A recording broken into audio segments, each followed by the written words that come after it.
There have been a lot of rumors circulating for months about the Rise of Skywalker having multiple scripts, multiple scenes refilmed, and from the scenes that I have seen online, yes, I have stuck to my word and have not supported the Rise of Skywalker monetarily. I am inclined to believe a lot of the new information that I will be discussing today about J.J. Abrams, Disney, and Lucasfilms. It seems that an insider at Lucasfilms indicates almost every piece of J.J. Abrams' vision for Episode 9 was either rewritten or even removed due to Disney and Lucasfilms. Of course, Kathleen Kennedy and Bob Iger could never let a director stick to their creative vision and what they want for a movie. They just have to inch their way into the situation and change everything that they want. It proves too difficult for them to actually see the finished product before changing things. Now, this information is shared on Reddit by someone, of course, relaying it, so please take it all with a grain of salt, as none of this is confirmed, though I like to go into these things with an open mind, since when employees are unsatisfied with a company or in a specific situation, they're likely to talk about it, and with a lot of the rumors from the Rise of Skywalker, they've been true.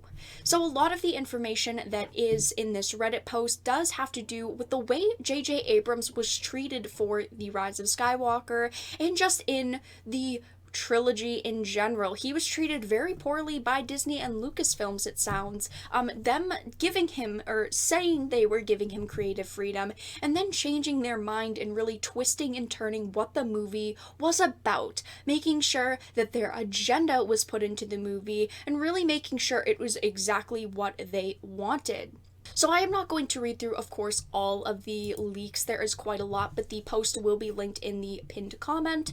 But I'm really going to start out with the J.J. Abrams part because he is the director and he is a huge part of what the movie turns out to be. My sources mentioned this shortly after the premiere. The Rise of Skywalker we saw last night was not the Rise of Skywalker we thought we worked on. J.J. was devastated and blindsided by this. He's been feeling down over the past 6 months because of some of the ridiculous demands Disney had that changed his movie's story. While the scenes were shot, a lot of the changes were made in post-production and the audio was re-recorded and altered. My sources said that they've never seen anything like this happen before. He is the director and he wasn't in the know about what they were doing behind his back. And apparently, JJ felt threatened over the months leading up to the premiere. Now, of course, it does not say if he was feeling threatened by Disney or Lucasfilms, or if he was feeling threatened by fans, because a lot of people had high expectations for this movie. We are talking about Star Wars. We are not talking about a franchise that they can really mess up. This is a huge franchise, 40 years plus, that is very important to a lot of people. Now, apparently, Ryan was never meant to do Episode 9, despite some rumors that he was, and JJ was brought back by Iger, not Kathleen Kennedy. It really sounds like Kathleen Kennedy has a problem with J.J. Abrams, where JJ's original agreement when he signed on was indicating that he would have way more creative control than he did on TFA, The Force Awakens. It became evident that this wasn't the case only a couple of weeks into shooting when the trouble with meddling started. JJ wanted to do some scenes that he thought were important, but Disney shut it down, citing budgetary reasons.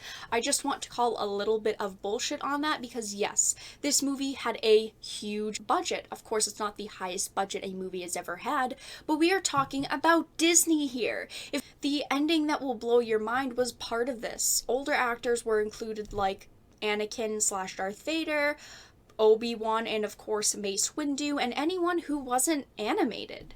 The Force Ghosts weren't meant to be the voices because they shot that footage on camera. The actors were in costumes. Rey was supposed to be surrounded by the Force Ghosts to serve as a sort of barrier between her and the Sith surrounding them. Now, I'm gonna be honest, I don't particularly like J.J. Abrams as a filmmaker. I think that he is a tad overrated, and I am not defending him as a filmmaker. The movie is still completely flawed. But as a human, just like the rest of us, he does not deserve to have his work and his vision screwed over, and he definitely doesn't deserve to be personally attacked, which, when we go downwards deeper into the leaks, apparently he was devastated by what Disney forced him to turn his movie into. This was his original idea, or so the leaks say, and of course there were also rumors that Anakin's Force Ghost was supposed to return and help Kylo and Rey beat Palpatine, and if he had come back as a Force Ghost to help defeat him, it wouldn't have reversed how awful the rest of the movie has been, and it does not reverse the Mary Sue nature of Rey, but it would have definitely been a much better ending that kept intact the redemption arc, which they completely destroyed and made meaningless. This sounds like he had a slightly coherent idea of what he wanted to do in the arc that he truly wanted to fulfill. It would have been great, in my opinion, to see Obi-Wan, Anakin, and Mace Windu's Force Ghosts, and I just think that would have been really cool. Of course, the changes from the Force Ghosts versus the voices aren't that large of a change, but it still would have been a bit more impactful to see those actors back and to see their Force Ghosts. And here are some of the deeper movie spoilers and some of the movie changes. Rey not only healed Kylo's face scar, but she killed Kylo when she healed Ben. Kylo ceased to exist when Rey healed him. My source mentioned that some people assume it was Han Solo who healed him, but that isn't true, and that wasn't Han Solo. That was Leia using her own memories as well as Ben's to create a physical manifestation of his own thoughts to nudge him towards where he needed to go. She made the ultimate sacrifice for her son, and this flew over people's heads with the Disney cut. The Kylo/Rey scene where he dies was at least 4 minutes longer with dialogue. I cannot believe they actually had dialogue in that scene. See, this is the problem, is when you slowly cut and paste, the true meaning of the movie and the depth to these characters and their conversations and these moments are lost. Ben was always supposed to die. I do like that. I was hoping that he was going to die. I was really hoping that that was how it was going to end, but I imagine it in a very different way. The first draft they had read included Lando. The Reylo kiss and Ben's death was not part of the reshoots. It was part of the re-editing. Even that cut that JJ thought was coming out earlier this month had a longer version of that scene that was shown in the theatrical cut. And JJ was against the Reylo kiss, or Reylo in general. This was Disney's attempt to please both sides of the fandom. Now, even if they decided to release the JJ cut, releasing something like this may not fix or change anything, but that doesn't mean that we can't hope for it to be better. Of course, it was not a fulfilling experience and not a fulfilling end to the Skywalker saga, in my opinion, and even small changes can lead to a very different finished product. So, do you think that the leaks are true?